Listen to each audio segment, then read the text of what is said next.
this whole thing started when Dylan used to work with me at 33 when I owned 33, and Dylan ran the beer list there. And he always had a really great way of talking about beer to customers, and so something I kind of realized a long time ago. And then when I decided to sell 33, it kind of came up that this looked like a great business to open. Dylan was a real great home brewer at the time, and there was a party at his house that kind of spurred the idea, and here we are kind of a couple years later. But Dylan as a brewer is super conscientious, his attention to detail. I mean, he's harder on his beers than anybody else is, and I think that's kind of what makes him a really great brewer too, is that he kind of leaves no stone unturned in the pursuit of making something better. So there's many beers that customers may be completely in love with, but Dylan still wants to tweak. And the great thing about it though is, he started as a home brewer, and the first day any of us ever worked in a brewery was the first day that we opened here.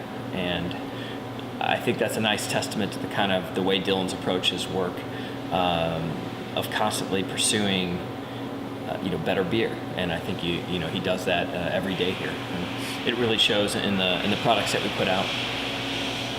This is pretty typical of pale malt.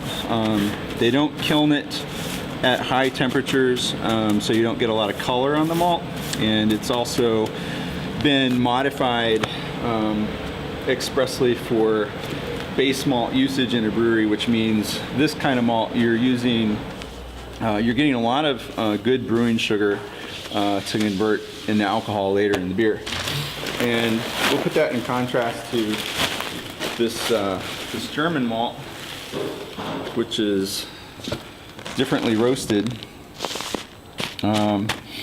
They use a lot more temperature and more moisture. Anyway, there's kind of a papery husk that you can kind of crumble away from. So there's some husk material there. This chocolate malt has already had the husk taken off, and so what that allows you to use, it lets you use this chocolate malt in pretty high quantity without extracting any extra bitterness that you might get from the husk material being burnt.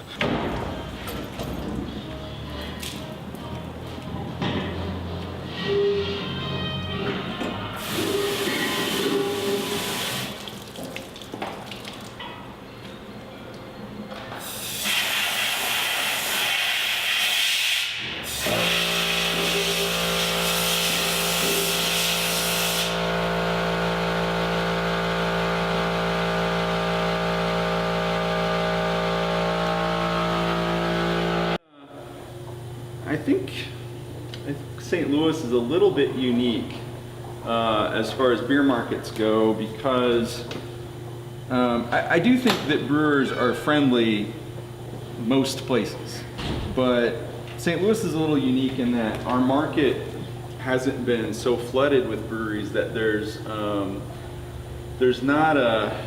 always the understanding that we're all trying to make money and keep our breweries going, and there is a form of competition out there, but it's kind of it's competition that we don't really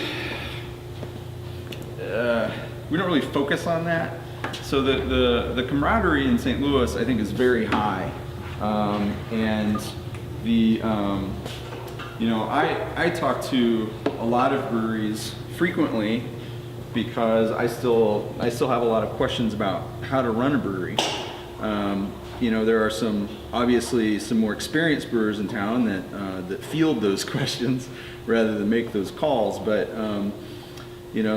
I've never ever felt when I've talked to either a brewer or someone who works for another brewery that there's anything other than kind of a general sense of camaraderie and just a really positive spirit of getting beer kind of back on track in St. Louis.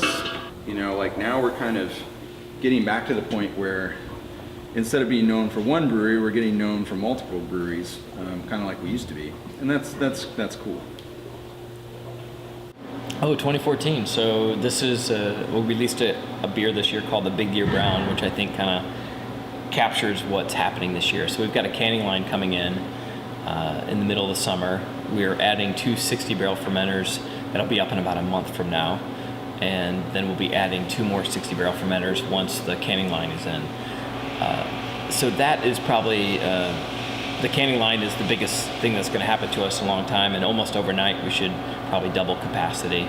But we've purchased a system by Wild Goose Manufacturing, which is out of Colorado, and it'll be delivered in June. We're hoping to get cans out in the market by August or so, assuming there'll be some delay in what they expect it to be, when they expect it to arrive.